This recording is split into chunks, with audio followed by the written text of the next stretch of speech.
యేసు ప్రభు road మీద వెళ్తుంటే గుంపులు గుంపులు గుంపులు గుంపులు ఆయన వెంట వెళ్తాం మొదలుపెట్టారు. ఎందుకు ఆయన వెంట గుంపులు వెళ్ళేవాళ్ళు? ఎందుకు ఆయన వెంట గుంపులు వెళ్ళేవాళ్ళు? కొందరు ఆయన మాటలు వినాలని, కొందరు ఆయన చేసే స్వస్థతలు అద్భుతాలు చూడాలని, కొందరు ఆయన దగ్గరికి వెళ్తే రొట్టెలు పెడతాడు కడుపు నిండా అని. ఏంటంటే కాబట్టి గుంపులు గుంపులు వెళ్తూ ఉండేవారు. వెరీ పాపులర్ అయిపోయాడు ఆయన గలిలే ప్రాంతంలో. ఆ గలిలయుడు అనే పేరు వచ్చింది, కానీ అదిగో లోకం ఆయన వెంట వెళ్ళిపోతుంది అనే పేరు వచ్చేసింది. అబ్బో ఏంటి ఆయనలో ఉన్న గొప్పతనం అని ఒక ముగ్గురు యవనస్తులు యేసుప్రభు వెంటబడ్డారంట. 57వ వచనంలో, వారు మార్గమున వెళ్ళుచుండగా ఒకడు నీవెక్కడికి వెళ్ళినను నీ వెంట నేను అద్ది యేసయ్యా నీతో వచ్చేస్తానయ్యా. అబ్బా ఎందుకు నాన్న వచ్చేది? ఎందుకు? నీతో ఉంటే అబ్బా ఎన్ని సలాములు, ఎన్ని నమస్కారాలు, బా ఎన్ని రొట్టెలు, ఎంత అధికారం, ఎంత పెత్తనం, ఎంత గొప్ప. నీతో వస్తా, నీతో వస్తా, నీతో వస్తా, నువ్వు ఎక్కడికి వెళ్తే అక్కడికి నీతోనే వస్తా. ఇలాంటి మీటింగులు కంటే కొంతమంది యవనస్తులు నా దగ్గరకు వచ్చి, అన్నయ్య నీతో వచ్చేస్తానన్నా, నీ దగ్గరికి వచ్చేస్తాను, నీ దగ్గరికి వచ్చేయమని దేవుడు చెప్పేశాడు అన్నాడు. సరే వచ్చే తమ్ముడా అంటాను. వచ్చేయమని మాతో పాటు తీసుకెళ్ళిపోతాం. 1 రోజు 2 రోజులు చూస్తాడండి. ఆ చర్చిలో చూసి, ఎక్కడ పడుకోవాలి? చర్చిలో. మా రూమ్స్ అయ్యి ఇదే రూమ్ అయ్యా. భోజనం అదిగో వండుకొని తిను. ఇదేంటి జైపాల్ ఫౌండేషన్స్ అంటే పెద్ద పెద్ద ఆఫీసులు, బైబిల్ స్కూలు, పెద్ద పెద్ద బిల్డింగ్లు, వ్యాన్లు, కార్లు, బస్సులు అయ్యి ఇవన్నీ ఉంటాయి అనుకున్నాం. ఏంటంటే సింగిల్ రూమ్లు, బెడ్రూమ్, డబుల్ రూమ్లు అన్నీ ఇస్తారనుకున్నాం. ఇక్కడ ఏంటిది అట? ఈ మందిరం అంతా తొడవాలా, ఇదంతా చేయాలా? అడ్రస్ చెప్పకుండా వెళ్ళిపోతారు 2వ రోజు 3వ రోజు. ఇక్కడ సూటు బూటు చూసి ఎంత వెళ్తే భలే ఉంటుందట్టుంది అబ్బో అనుకుంటారు. ఆడికి పోతే మా చెన్నైలో నన్ను ఎవడో లెక్క చేయడు. అందుకు నేను ధన్యుణ్ణి. తమిళనాడులో ఉన్నాను కాబట్టి తమిళ వాళ్ళకి నేను అంత బాగా తెలియదు కాబట్టి రోడ్డు మీద నడవగలను. ఇంకా ఆంధ్రాకి వచ్చి రోడ్డు మీద నడిచానంటే నా ప్రాణం తీసేస్తారు. అడ్డం పడిపోతారు జనం వచ్చి, ప్రార్థన చేయండి అయ్యారు, ప్రార్థన చేయండి అయ్యారు ఏమండి. కానీ అక్కడ మెదలకుండా మూల కూర్చొని దేవుడు చెప్పిన పని చేస్తా ఉన్నాను. దాగుండు భయ్య అక్కడ అన్నాడు దేవుడు. అంతే, దాగుండు. కష్టమైన, శ్రమైన, శోధనైన, వేదనైన అదే నేర్చుకున్నాను. నీతో వచ్చేస్తాడు ప్రభా అంటే, ప్రభు అన్నాడు నక్కలకు బురియలు ఉన్నవి, ఆకాశ పక్షులకు గూళ్ళున్నవి, మనుష్య కుమారుడికి తలవాల్చుకుంటుకైనా స్థలమో. నాకేమన్నా ఆశ్రమం ఉందనుకుంటున్నావు ఏంటయ్యా నువ్వు? నీ ఆశ్రమంలో చేరిపోతానని అంటున్నావు. యేసుప్రభు ఆశ్రమం కట్టుకున్నాడండి. యేసుప్రభు పెద్ద చర్చ్ ఉందా? యేసుప్రభుకు బస్సు ఉందా? యేసుప్రభుకు వ్యాన్ ఉందా? ఏముంది ఆయనకి? ఏమీ లేదు. నక్కలకు బురియలు ఉన్నాయంట, పక్షులకు గూళ్ళు ఉన్నాయంట, మనుష్య కుమారుడికి తలవాల్చుకుంటుకైనాను ఆయన ఎన్నో రాత్రులు గెస్సెమని తోటలో గడిపేవాడు మోకాళ్ళ మీద. ఎప్పుడన్నా మార్తమ్మ గారు పిలిచి ఏ వంకాయ ఎప్పుడో పెడితే కాస్త తినేవాడు అక్కడ. ఏమండి ఎప్పుడైనా ఆ పేతురత్తగారు పిలిచి చేపల కూర వండి పెడితే 2 ముక్కలు తినేవాడు అక్కడ ఆయన. ఇంకా అంతకుమించి పేతురత్తగారింటో ఉండేవాడు. అప్పుడప్పుడు ఇటు గలిలయ ప్రాంతం వచ్చినప్పుడు మరియ, మార్త, లాజరు ఇంట్లోకి వెళ్ళి ఉండేవాడు. ఒక కాసేపు విశ్రాంతి తీసుకునేవాడు. ఇంకెప్పుడైనా కావాలంటే ఆ మేడగది కొంచెం అడిగి రావయ్యా, 1 గంట సేపు వెళ్ళి ఆ మేడగదిలోకి వెళ్ళేవాడు. ఏమంటే ఒకవేళ ఆయనకి ఏదైనా బండి కావాలంటే ఆ గాడిద పిల్లని అడిగి తీసుకురావయ్యా అని చెప్పేవాడు.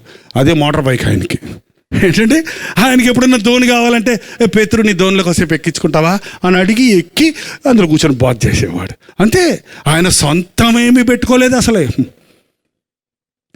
ఆయన ఎవరంటే, ఆకాశము నా సింహాసనము, భూమి నా పాదపీఠం అన్న దేవుడు, మహాగణుడు, మహోన్నతుడు, నిత్య నివాసి అన్న ఆ ప్రభు నీ కొరకు, నా కొరకు సామాన్యుడిగా ఈ లోకంలోనికి వచ్చి నీలాగా నాలాగా రక్తమాంసాల్లో పాలిభాగస్తులై పనిచేయటానికి, మనల్ని ఆదరించడానికి, మన బాధలు, శ్రమలు భరించడానికి వచ్చిన ఆయన సుఖపడటానికి రాలేదండి ఈ లోకంలోనికి. ఆ మాట విన్నట్నే ఆ అబ్బాయి ఏమయ్యాడో తెలియదు కానీ విజిటింగ్ కార్డు కూడా ఇవ్వకుండా వెళ్ళిపోయాడండి. ఫోన్ నెంబర్ కూడా చెప్పకుండా వెళ్ళిపోయాడు. ఇంక మళ్ళీ రాయలేదు అసలు సంగతి ఎక్కడ లేదు బైబిల్లో. ఎందుకంటే ఊరు నాయన ఇట్టంటే ఆయన దగ్గరికి వెళ్తే మనకేం వస్తుంది, ఆయనకే గూడు లేదు, వాకిల్ లేదంటే ఇంకా మనకేం వస్తుందని వెళ్ళిపోయాడండి. యేసుప్రభు దగ్గరికి వచ్చేవాళ్ళండి ఏదైనా దొరుకుతుంది అనే వస్తున్నారా, లేకపోతే యేసుప్రభుతో ఉండటమే గొప్ప భాగ్యం అని వస్తున్నారా? ఈ అంచె దినాల్లో నిజ విశ్వాసులుగా బ్రతికి ఈ లోకానికి యేసయ్య గొప్పతనాన్ని ఎలా చాటగలమండి? నక్కలకు బొరియలు ఉన్నవి, ఆకాశ పక్షులు గూళ్ళు ఉన్నవి, కానీ మనుష్య కుమారుడికి తలబాల్చుకుంటూ స్థలం లేదన్నప్పుడు వాడు వెళ్ళిపోయాడు. ఆయన మరొకనితో నా వెంట రమ్మని చెప్పినప్పుడు అతడు, నేను మొదట వెళ్ళి నా తండ్రిని పాతిపెట్టి వచ్చుటకు నాకు సెలవిమ్మని అడిగాడు. నువ్వు రాయా అన్నాడంట ప్రభు. నువ్వు రాయా అంటే అన్నాడు, వస్తాను ప్రభా, మొదట మా నాన్నని పాతిపెట్టి అప్పుడు వస్తాడంట. ఏంటి పాతిపెట్టి రావటం ఏంటి? ఆ రోజుల్లో యూదులు సాంప్రదాయ ప్రకారం తండ్రి చచ్చిపోయే వరకు ఆస్తి కామన్గా ఉంటుంది, అందరు కలిసి ఉంటుంది. తండ్రి చచ్చిన తర్వాతే కుమారులు వాటాలు వేసుకుంటారు. సో ఈయన్ని వచ్చి వెంబడించవయ్యా అంటే, మా నాన్న చచ్చాక నాకు వచ్చే ఆస్తి వచ్చాక నా ఆస్తిని ఫిక్స్డ్ డిపాజిట్లో వేసుకొని అప్పుడు వచ్చి నీ సేవ చేస్తాను నేను. ఏంటండి, ఎప్పుడంటే యేసుప్రభు సేవ చేస్తారు? నా వెంట రావయ్యా ప్రభు, నన్ను నమ్ముకో అంటే ఎప్పుడు నమ్ముకుంటానంటారు? అమ్మాయికి పెళ్ళి అవ్వలేదండి, అమ్మాయి పెళ్ళి అయిన తర్వాత అమాంతంగా మునిగిపోతానండి. ఎందులో ఏంటండి? అదేంటమ్మా, అమ్మాయి పెళ్ళికి రక్షణకి సంబంధం ఏంటి? తండ్రి చనిపోయిన తర్వాత ఆస్తి పంచుకుంటారు. ఇతని ఉద్దేశం ఏంటంటే, నేను యేసయ్య దగ్గరికి వస్తాను కానీ ముందు నా ఆస్తిని నా సొంతం చేసుకొని సెక్యూరిటీ చేసుకొని నేను దాన్ని దాచిపెట్టుకొని అప్పుడు వస్తాను అన్నాడు.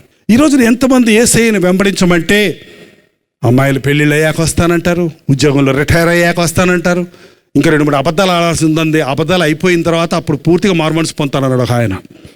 ఏంటంటే 2-3 సంతకాలు చేయాల్సి ఉండే దొంగ సంతకాలు ఉన్నాయండి. ఆ సంతకాలు అయిన తర్వాత యేసుప్రభు ఉన్నాము. ఈ లోపల సంతకాలు చేసేటప్పుడు నీ చేతులకు బేడీలు పడితే ఎక్కడ పోతావు అండి?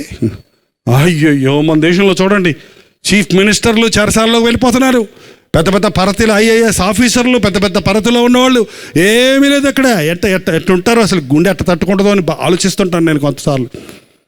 ఎందుకంటే దొంగ సంతకాలు ఎందుకు? దుర్వ్యాపారం ఎందుకు? కుంభకోణాలు ఎందుకు? ధనాశ ఎందుకు? దురాశ.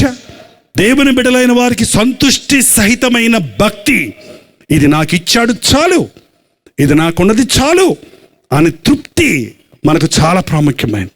ఈ రోజున చాలామంది జీవితాల్లో యేసయ్యను వెంబడించాలనే ఆశ ఉంది, కానీ లోకాన్ని విడిచిపెట్టలేకపోతున్నారు, లోకంలో ఉన్న హోదాలను విడిచిపెట్టలేకపోతున్నారు, లోకంలో ఉన్న లాభాలను విడిచిపెట్టలేకపోతున్నాడు.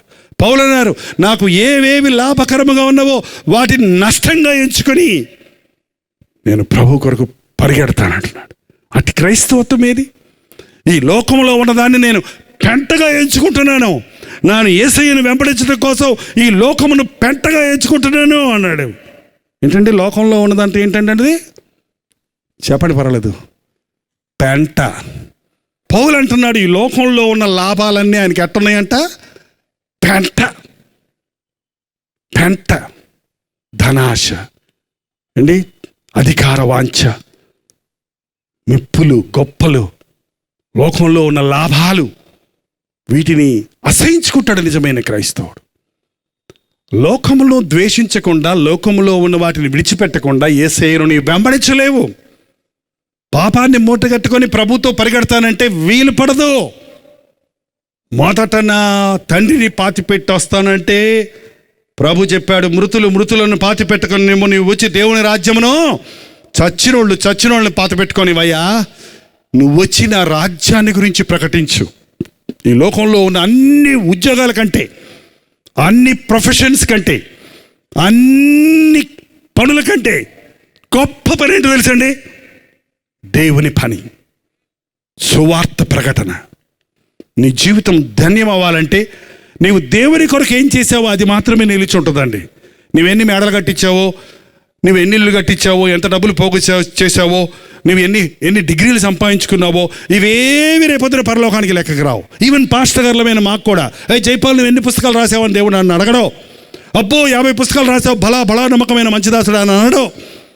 నీ పుస్తకాలు చదివి ఎంతమంది మేలు పొందారు, నువ్వు రాసిన పుస్తకముల ద్వారా ఎంతమంది రక్షించబడ్డారు, దాన్ని బట్టి నాకు ప్రతిఫలం ఇస్తాడు. ఎన్ని మీటింగులు పెట్టావు నువ్వు నన్ను లెక్కడగడా ఆయన, నీ మీటింగులకు వచ్చిన వారు ఎంతమంది నా రాజ్య వారసులు అయ్యారు అని నాకు ప్రతిఫలం ఇస్తాడు. ఎంతమంది వచ్చారు నీ మీటింగులకు అని అడగడు, ఎంతమంది మారు మనసు పొందారు అని అడుగుతాడు. మన లెక్కలు వేరు, ఆయన లెక్కలు వేరండి. అందుకే నేను ఎప్పుడు అంటాను, 10,000 మంది వచ్చి 1000 మంది మారడం కంటే 1000 మంది వచ్చి 1000 మంది మారితే 2 ఈక్వలే కదా, 2 ఈక్వలే కదండి. ఎందుకు 10,000 మంది వచ్చారని చెప్పుకోవటం, 1000 మందే మారటం, వచ్చిన వారందరూ మారాలి, వచ్చిన వారి పేర్లన్నీ జీవగ్రంథంలో రాయబడాలి. అదే హృదయ వేదనతో, రోదనతో నేను ఆల్టర్ కాల్ సమయంలో చాలా మీటింగ్స్లో ప్రార్థన చేస్తాను. ప్రభువా, ఏ ఒక్కడు నశించకూడదన్నావు కదా. ఈ ఆవరణలో అడుగుపెట్టిన వారందరూ వారి రోగాలు తీరయ్యో లేదో నాకు తెలియదు, వారి బాధలు తీరయ్యో లేదో నాకు తెలియదు, కానీ వారి పేర్లు నీ జీవగ్రంథంలో ఉండాలి. వారు నీ రాజ్య వారసులుగా ఉండాలి. అది ముఖ్యం. ఇవాళ పోతే రోగం మళ్ళీ రేపు వస్తుంది, ఇవాళ బాధ తీరితే మళ్ళీ ఇంకో బాధ వస్తుంది. కానీ నిత్యరాజ్యాన్ని మనం పోగొట్టుకుంటే మరో అవకాశం లేదు. మూడవ వాడితో చెప్పాడు, మరొకడు, ప్రభా నీ వెంట వచ్చేదను గాని నా ఇంటనున్న వారి దగ్గర సెలవు తీసుకొని వస్తానన్నాడు. వస్తాను గాని, ఈ గాని అండి భలే గానీలు ఉండే ఈ పూర్వకాలం. మీకు తెలుసా గానీలు? ఎక్కడెవరో పెద్దలకైతే తెలిసి ఉంటుంది. గాని అని చిల్లు ఉంటుంది దాంట్లో, అది మొలతాడు కట్టుకునేవాళ్ళు. రాగిది ఏంటంటే ఆ గాని, అదొక హోల్ ఉంటుంది అక్కడ. ఈ గాని ఆయన చాలా మంచోడండి, కానీ కోపం వస్తే మనిషి కాదండి. ఆమె ఏం వండి పెట్టుద్దండి భోజనం, ఎంత పళ్ళ నిండా భోజనం పెట్టి ఎంత ప్రేమగా మాట్లాడుద్దండి, కానీ ఆమెకు మూడు మారిందంటే కాండ్రిచ్చు వస్తుందండి అందులో. చూసారండి, కానీ ఎంత కోపం వస్తే మనిషి కాదండి. ఏంటంటే మూడు సరిలేదండి. ఇదేందో మూడు, మనుషులు మూడులో బతుకుతున్నారు ఇప్పుడు. ఆయన ఏ మూడ్లో ఉన్నాడు చూసారమ్మా ముందు అంటారు. మీ నాయన ఏ మూడ్లో ఉన్నాడు చూడమ్మా అని పిల్లల్ని పంపిస్తారు తల్లులు. అమ్మా మంచి మూడ్లోనే ఉన్నాడమ్మా, అమ్మా నాన్న పుసు పుసు అంటున్నాడు, మూడు సరిలేనట్టుందమ్మో జాగ్రత్త. ఏంటండి మూడీ పీపుల్గా ఎందుకుంటున్నాం మనం? నిజమైన దేవుని బిడ్డ పర్వతములు తత్తరిల్లిన, శోధనలు పోరాటాలు వచ్చినా, మనుషులు మనల్ని నిందించిన, అపనిందలు వేసినా యేసు ప్రభు నోరు మెదపలేదంట. ఆయన సమాధానాన్ని పోగొట్టుకోలేదు. నేను మొదట నా ఇంటి వారిని సంతోషపెట్టి తర్వాత దేవుణ్ణి సంతోష పెడతానన్నవాడు ఎన్నడూ దేవుణ్ణి సంతోష పెట్టలేడు. మొదట నేను ఇంకొకటి చేసి తర్వాత దేవునికి ఇస్తాను అన్నది అక్కర్లేదు దేవుడికి. నా నీతిని, నా రాజ్యాన్ని మొదట వెతకండి, అప్పుడు మీకు ఇవన్నీ అనుగ్రహించబడతాయి. ఏమి తిందుమా, ఏం తాగుదుమా, ఏం ధరించుకుందుమా అని అన్ని జనుల వరే మీరు చింతించకండి. మీకేం కావాలో మీ పరలోకపు తండ్రికి బాగా తెలుసు. నీకంటే ఎవరైనా అందంగా ఉంటే ఆనందించు, నీకంటే ఎవరైనా దర్జాగా ఉంటే ఆనందించు. నువ్వు కావాలంటే ప్రభువుని అడుగు, కానీ ఉన్నదాన్ని బట్టి ప్రభువును స్తుతించు. కొంతమందికి దేవుడు ఇవ్వడండి, ఎందుకంటే ఇచ్చిందంతా పాడు చేస్తుంటారు, ఎన్నిచ్చినా పాడు చేస్తారు. కొంతమందికి ఎన్ని చీరలు కొన్నా సరే చేరలేదు. ఏం కట్టుకోను తోస్తుంటే వచ్చేస్తుంటాయి బీరువాలోంచి కిందకి. ఇక ఇన్నున్నాయి కదమ్మా, ఏమన్నాయి, అది పొట్టి, ఇది పొడుగు, చిరిగిపోయింది, ఈ రంగు బాగాలేదు, ఇది కట్టేసుకున్నాను, ఇది దీనికి మ్యాచింగ్ లేదు, దీనికి బ్లౌజ్ లేదు, దీనికి ఇది లేదు, దానికి ఏం కట్టుకోను. నా బైబిల్ స్కూల్ అంతా ఐ థింక్ నాకు 3 సంవత్సరాలు ఒక్క చొక్కా రోజు రాత్రి ఉతుక్కొని నీటికి ఇస్త్రీ చేసుకొని దర్జాగా ఉండేవాడిని. అదే షర్టు. ఒకళ్ళు అడిగేవాళ్ళు, ఏంటి నలగదేంటయ్యా, మాయదేంటయ్యా, నీకేం తెలుసా రాత్రి ఏం జరుగుతుందో. ఉన్నదాన్ని శుద్ధిగా పెట్టుకో. కొంచెంలో నమ్మకంగా ఉన్నవాడికి దేవుడు ఎక్కువ ఇస్తాడు. ఏమంటే లేకుండా ఉన్నదాన్ని బట్టి సణుగుతున్నవాడికి ప్రభు అన్నాడు, అది కూడా తీసేసి వాడికి ఇచ్చే, ఎక్కువ ఉన్నవాడికి ఇచ్చేయమన్నాడు. అందుకే కొంతమందికి ఎక్కువ ఉంటాయి. దేవుడు పక్షపాతం అనుకున్నారు, కాదు, వారి సామర్థ్యతను బట్టి వారికి దేవుడు ఇస్తాడు. నిన్ను దేవుడు దర్జాగా ఉంచాలని ఆశపడుతున్నాడు. నీకే కొదువు ఉండకుండా చేయాలని ఆశపడుతున్నాడు. నీ బిడ్డల గురించి నువ్వు వరి అవ్వక్కర్లేదు. నీతిమంతుల బిడ్డలు భిక్షమెత్తుకోరు. దావీదు అన్నాడు, పెద్దవాడిని అయినాడు, ఇప్పుడు ముసలివాడిని అయి ఉన్నాను, కానీ నీతిమంతుల బిడ్డలు భిక్షమెత్తుకోవడం నేను చూడలేదు. నా అనుభవంలో లక్షాధికారులు భిక్షాధికారులు అయిపోయారు, కుబేర్లు కూటికి లేక చచ్చారు. కానీ నీతిమంతులు దేవుని నమ్మిన వారికి కానీ వారి బిడ్డలకు కానీ ఏ కొరత లేదు. నువ్వేమి ఆస్తి చేకూర్చి నీ బిడ్డలకు ఇవ్వక్కర్లేదండి. ఆస్తి చేకూర్చి ఇస్తే 5 నిమిషాల్లో తిని తాగి పాడు చేస్తారు వాళ్ళు. నువ్వు యేసయ్యని ఇయ్యి, ప్రభువుని దగ్గర వారు అడగటం నేర్పించు. నీకేది కావాలో ప్రభువా నాకు దయచేయమని నీ బిడ్డలు అడగటం నేర్పించు. చిన్నప్పుడే వారు పెద్దవారు అయినప్పుడు వారి విశ్వాసములో సమృద్ధిని చూడగలుగుతారు. ఈ రాత్రి యేసయ్యను వెంబడించేది లాభాల కోసమో కాదండి. యేసయ్యను వెంబడించేది ఒక ఆప్షన్ కాదు. యేసయ్యను వెంబడించేది ఏదో కుదిరితే మరుద్దాం లేకపోతే లేదని కాదు. యేసయ్యను వెంబడించేది మనకు అన్నీ అయిపోయిన తర్వాత, మన స్థితి అయిపోయిన తర్వాత, అన్ని దివాలు తీసిన తర్వాత, ఇంకా ఏ గతి లేనప్పుడు, దిక్కు లేనప్పుడు, సత్యంబు తెలిసిందిరా నాలో నాకు సత్యంబు తెలిసిందిరా అంటాడటండి. సంసారం చేయలేక, అప్పులు తీర్చలేక, కుటుంబాన్ని కట్టుకోలేక, ఇంకా అప్పులోడు వస్తే నా దగ్గరే ఉంది బూడిదా, సత్యం తెలిసిందిరా, నాకు యోగం కలిగిందిరా అని వెళ్ళిపోతారంటండి. ఏంటండి సన్యాసి అంటారు వాళ్ళని, సన్యాసి. చాలామంది అంటారు నేను సాధువు అంటేనంటే అసలు పెళ్లి చేసుకోకుండా, లోకం వీటిల్లో పడుకోకుండా దేవునికి సమర్పించుకోవటం సాధువుగా ఉండటం. సాధు సుందర్ సింగ్ అని ఉన్నాడు. నాకు పెళ్ళొద్దు, ఏమొద్దు, నేను ప్రభువుని వెంబడిస్తానన్నాడు. మదర్ తెరీసా ఉంది, నాకు వివాహం అక్కర్లేదు, నేను ప్రభువుని నా యజమానిగా ఎన్నుకున్నాను, ఆయన కొరకు జీవితం అంతా జారుతుంది. అది సాధు. సన్యాసి అంటే ఎవడంటే పడి గొంతులో పడి లేచి సామర్థ్యం సర్దుకోలేక చివరిలో విరక్తి చెంది నాకేమీ తెలియదు బాబు, ఈ లోకమే బూడిదా, ఏమీ లేదు, ఎవరు నువ్వు, నా భార్యవా, నాకేం తెలుసు, నువ్వెవరు, నువ్వు కొడుకువా, నేనెవరో, నువ్వెవరో, నాకేం తెలీదు, అంకెంకెంకెం అని వెళ్ళిపోవడం అనమాట. మిస్హ్యాండిల్ చేసుకుంటున్నారండి చాలామంది. వారి జీవితాన్ని పాడు చేసేసుకొని, కన్ఫ్యూజన్ చేసేసుకొని, గందరగోళం చేసేసుకొని, కొంతమంది ఇట్లా అంటారు, కొంతమంది చచ్చిపోతామంటారు, కొంతమంది చచ్చిపోతున్నారు, కొంతమంది కన్నబిడ్డలకు విషయం ఇచ్చి చంపేసుకుంటున్నారు, కొంతమంది దేశ దిమ్మర్లకు తిరుగుతున్నారు, కొంతమంది డిప్రెషన్కి వెళ్ళిపోయి ఎప్పుడు కృంగిదలతో వేదనతో కుమిలిపోతూ ఉన్నారు. ఈ రాత్రి నా దగ్గర ఉన్న సందేశం ఏంటంటే, నువ్వు ఎటువంటి పరిస్థితుల్లో ఉన్నా, చచ్చిన వారిని వెంబడించిన పరిస్థితుల్లో ఉన్నా, లోకానికే మొదటి స్థానం ఇచ్చిన పరిస్థితుల్లో ఉండి నీవు నష్టపరుచుకుంటుంటున్నా, యేసయ్యను వెంబడిస్తే నాకేమీ లేదు అని భయపడిపోయే పరిస్థితుల్లో నీవు ఉన్నా, యేసయ్య నిన్ను కోరుకుంటున్నాడు. నీవు ఏ స్థితిలో ఉన్నా తోసివేయని దేవుడు.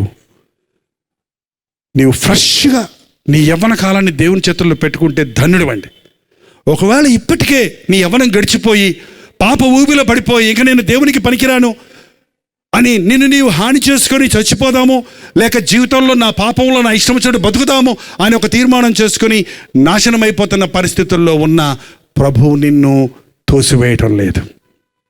నా యొద్దకు వచ్చేవాడు నేనెంత మాత్రమో తోసివేయనన్న ప్రభువు. నీవు ఏ స్థితిలో ఉన్నా నిన్ను ఆయన ప్రేమిస్తున్నాడు, నిన్ను ఆయన చేరదీయడానికి సిద్ధంగా ఉన్నాడు.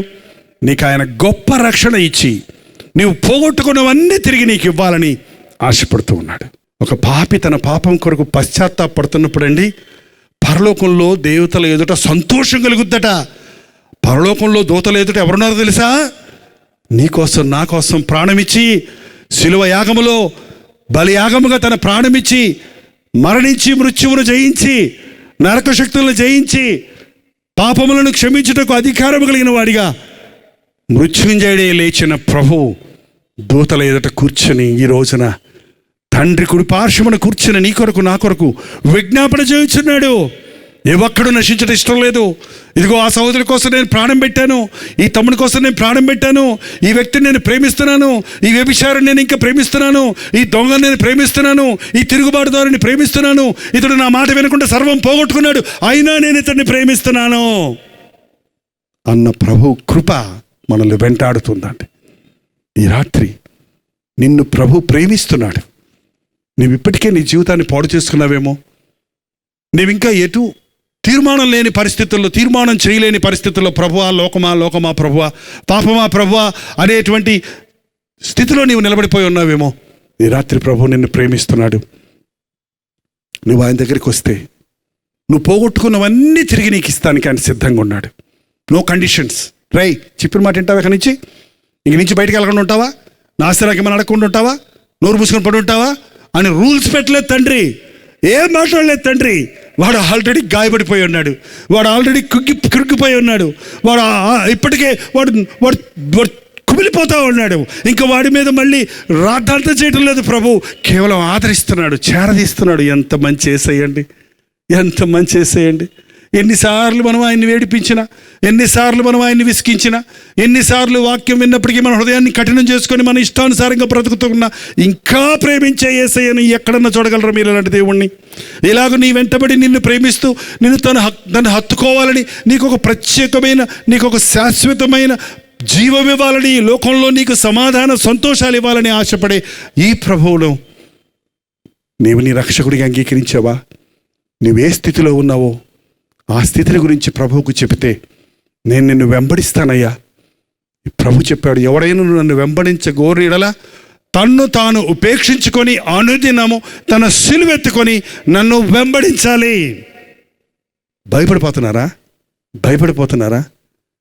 ప్రయాసపడి భారం మోయిచున్న వారలా నా ఎద్దుకు రండి, నా కాడి ఎత్తుకొని నా ఎద్దు నేర్చుకోనండి. నా కాడి సులువైనది, లఘువైనది. మనం మోసే పాపపు కాడి కంటే, సాతాను కాడి కంటే మన ప్రభువును వెంబడించడంలో ఉన్న గొప్ప భాగ్యం, గొప్ప సమాధానం ఎంత సులువో అది ఆయన్ని వెంబడిస్తున్న వాళ్ళకే తెలుస్తుందండి. ఎందుకంటే ఒక కాడిలా కట్టినప్పుడు, 2 ఎద్దులు కట్టినప్పుడు ఒక పక్క ప్రభు ఉన్నాడు, ఇంకో ప్రక్క నిన్ను ఉండమంటున్నాడు. నువ్వు అది పెట్టుకున్నప్పుడు భారమంతా మోసేవాడు ఆయనే. నువ్వు ఆయనతో నడుస్తున్నప్పుడు ఎంత గొప్ప ఆధిక్యతో, ఎంత గొప్ప దీవెనో మనం నడుస్తున్నప్పుడు ఇది అర్థమవుతుందండి.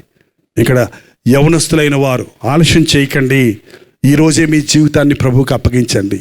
ఇప్పటికే మీరు మీ సొంత మార్గాల్లో వెళ్ళి చిక్కుల్లో పడి, ఇబ్బందుల్లో పడి, వ్యాధులు తెచ్చుకొని బాధల్లో ఉన్నారేమో. ఇప్పుడైనా యేసయ్యా నిన్ను వెంబడిస్తాను అని ఆయనకు సమర్పించుకోండి. ఒక అద్భుతం మీ జీవితంలో జరుగుతుంది. మీ ప్రభువును వెంబడిస్తున్నప్పుడు మీకు ఉన్నటువంటి చిక్కులు, వ్యాధులు, బాధలు, సమస్యలు అన్నీ కూడా పటాపంచలైపోతాయండి. నువ్వు నడిచే మార్గాన్ని ఆయన సరళం చేస్తాడు. నువ్వు ఇప్పుడు ఎటు పోదామన్నా ఏది తెమలటం లేదు, ఏది కుదరటం లేదు, ఏం చేయలేకపోతున్నావు, ఏం సాధించలేకపోతున్నావు, ఏంటంటో అనుకుంటున్నావు కానీ బ్రతుకులో ఏది చేయలేకపోతున్నావు. జీవితం వృధా అయిపోతుందని కృంగిపోతూ ఉన్నావు. కానీ ప్రభువును వెంబడించడం నేర్చుకో. నీ మార్గాన్ని ఆయన సరళం చేస్తాడు. నీకు తోడుండి నీవు నడవలసిన మార్గాన్ని నీకు చూపిస్తాడు. ఈ రాత్రి ప్రభువుకు మనల్ని మనం అప్పగించుకుందాం.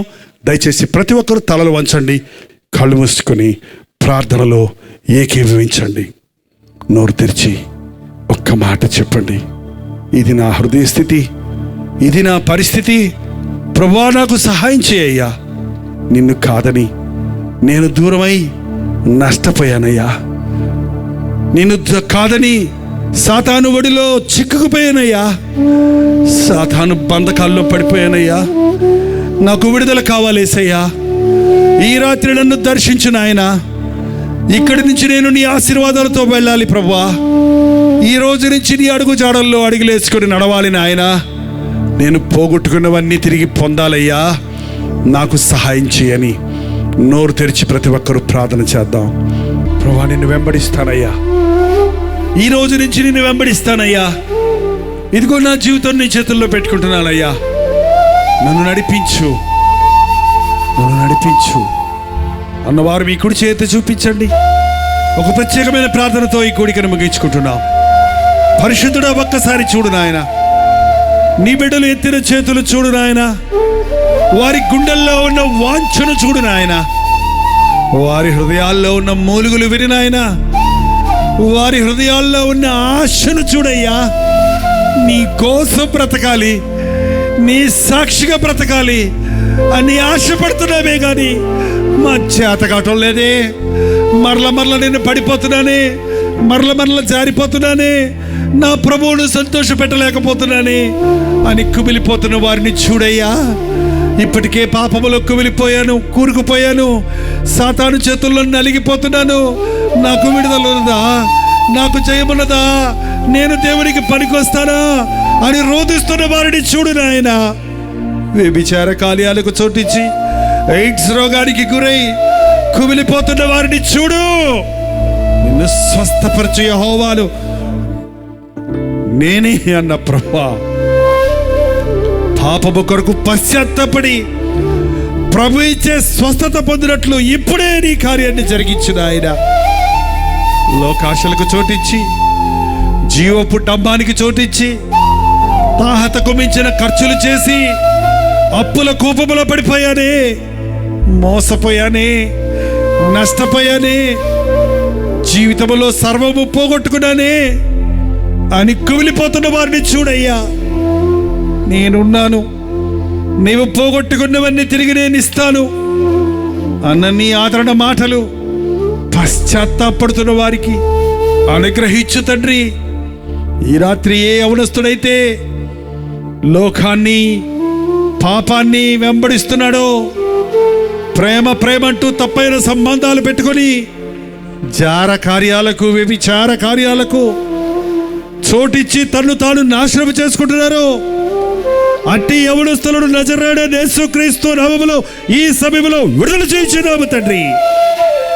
తమ దేహము దేవాలయమని, తమ పాపముల కొరకు పశ్చాత్తాపడి నీ రక్తములో కడగబడి నీ సాక్షులుగా బ్రతుకుటకు అట్టి యవనస్తులకు సహాయం చేయి తండ్రి.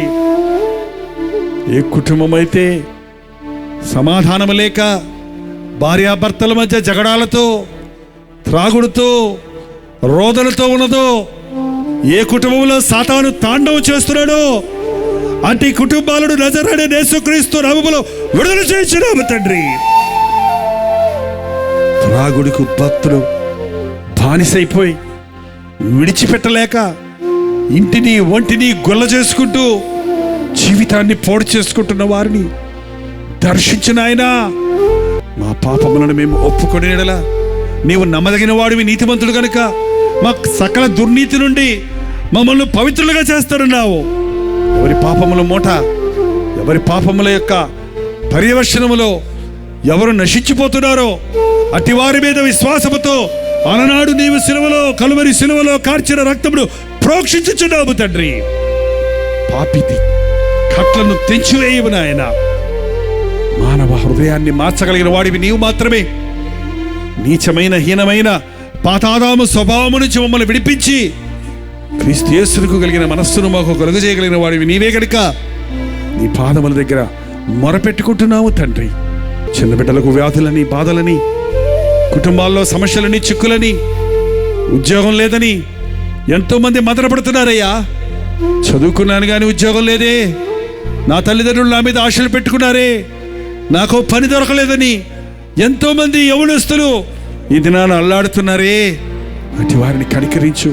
నీవు ఆశీర్వదిస్తే అది ఎన్నటనటికి ఆశీర్వాదము గనుక అట్టి వారికి రక్షణ దయచేయి, అట్టి వారికి దీవెన దయచేయి, అట్టి వారికి అవసరమైన జీవనోపాధి దయచేయము నాయన.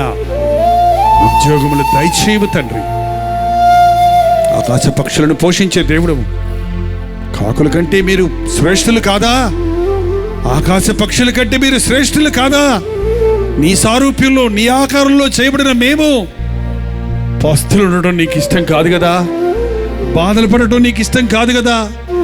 మా పాపం వల్ల తెచ్చుకున్న కీడును తప్పించి ధనవంతుడివైన నీవు మా నిమిత్తమై దరిద్రుడివై మమ్మను ధనవంతులుగా చేయాలని ఆశించావు గనక నీ కాపుదల, నీ దీవెన మాకు దయచేయవు నాయన.